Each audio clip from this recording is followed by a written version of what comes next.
Hola a todos y bienvenidos a un nuevo video. El día de hoy hablaremos sobre la interpretación de pruebas hematológicas en pediatría. Acompáñanos. Interpretación del hemograma. Plantearemos la realización de un hemograma en pacientes ambulatorios cuando su sintomatología lo justifique, en sospecha de enfermedades hematológicas o monitorización de tratamientos específicos. En casos limitados, cuando se deben repetir estas pruebas, cuando el curso clínico es incierto, se realizarán con un intervalo de tiempo determinado para tomar una decisión. Los principales parámetros hematológicos son el recuento celular de hemátias, leucocitos, plaquetas, concentración de hemoglobina, volumen corpuscular medio, hemoglobina corpuscular media, concentración de hemoglobina corpuscular media. Serierog. La principal función es transportar mediante la hemoglobina oxígeno a los tejidos.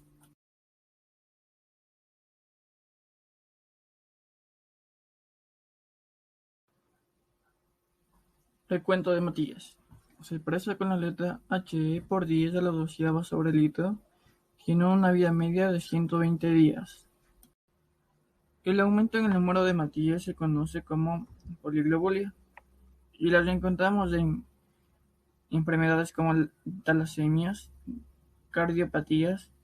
También es frecuente encontrar número elevado de hemátias en habitantes que viven a grandes alturas. También es frecuente que el número de hemátias esté alto en estados de deshidratación. La disminución en el número de hemátias se conoce como anemia. Aquí tenemos las anemias ferropénicas y anemias megaloblásticas. La hemoglobina es una ferroproteína situada en el interior de los hematíes, encargada del transporte de oxígeno hacia los tejidos.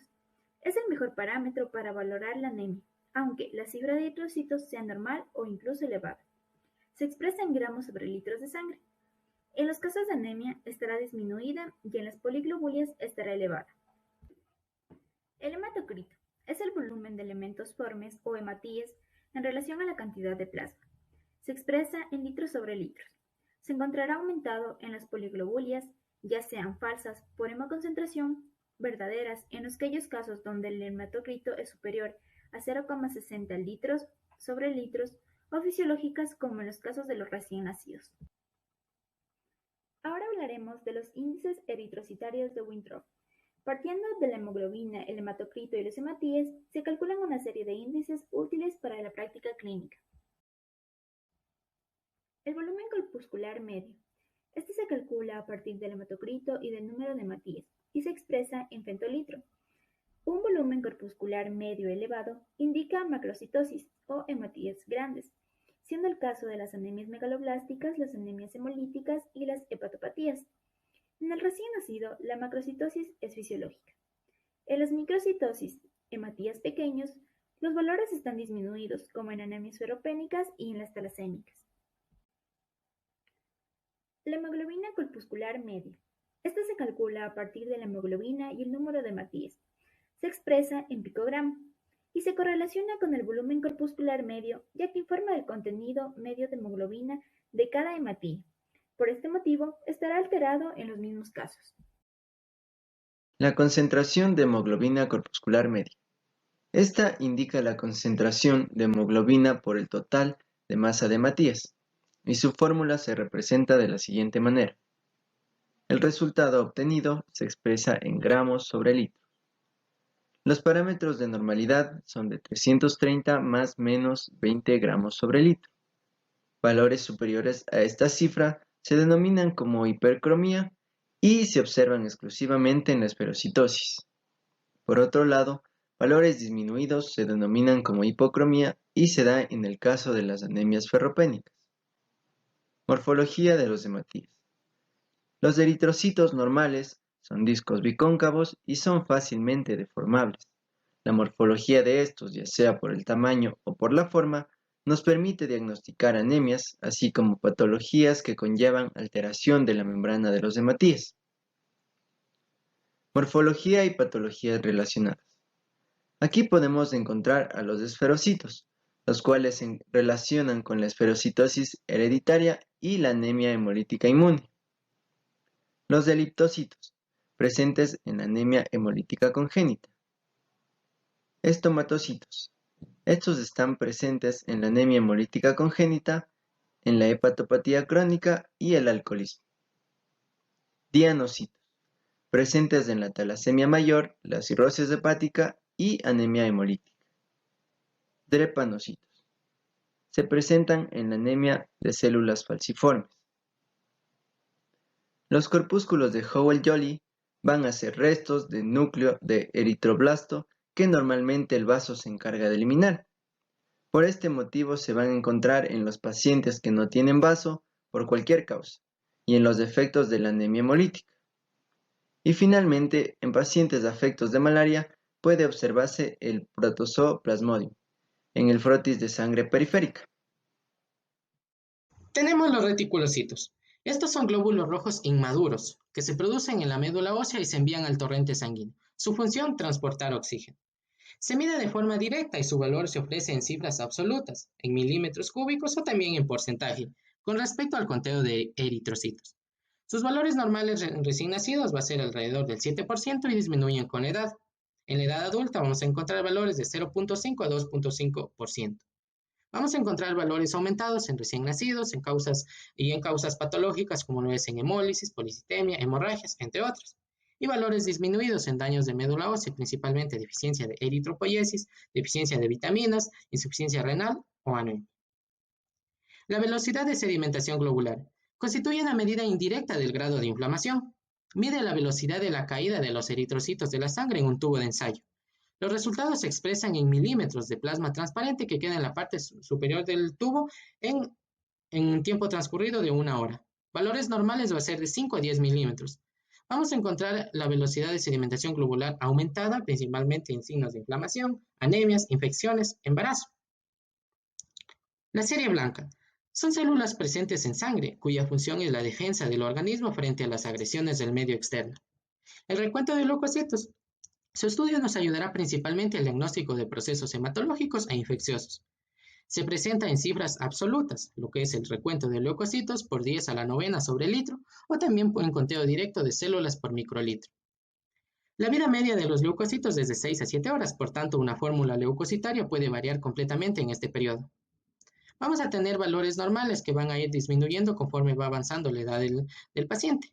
En recién nacidos vamos a encontrar valores normales de 9.000 a 30.000 células por microlitro y en el adulto de 4.500 a 10.000 células por microlitro. Vamos a encontrar valores aumentados tanto en causas fisiológicas como lo es en recién nacidos y en causas patológicas en infecciones bacterianas, tosferina, mononucleosis infecciosa, entre otros.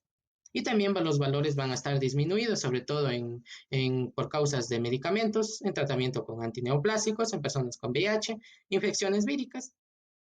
Fórmula leucocitaria.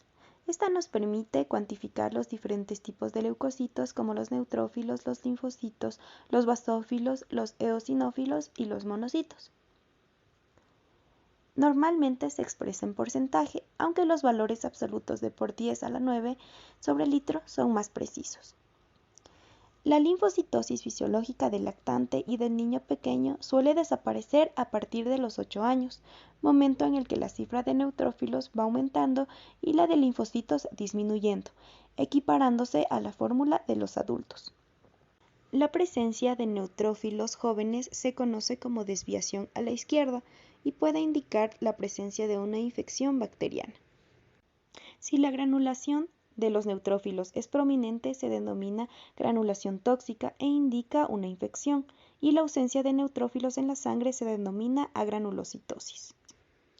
La hipersegmentación del núcleo se ve en las anemias megaloblásticas y la ausencia de esta segmentación se denomina anomalía nuclear de Pelger-Hut y no tiene trascendencia clínica.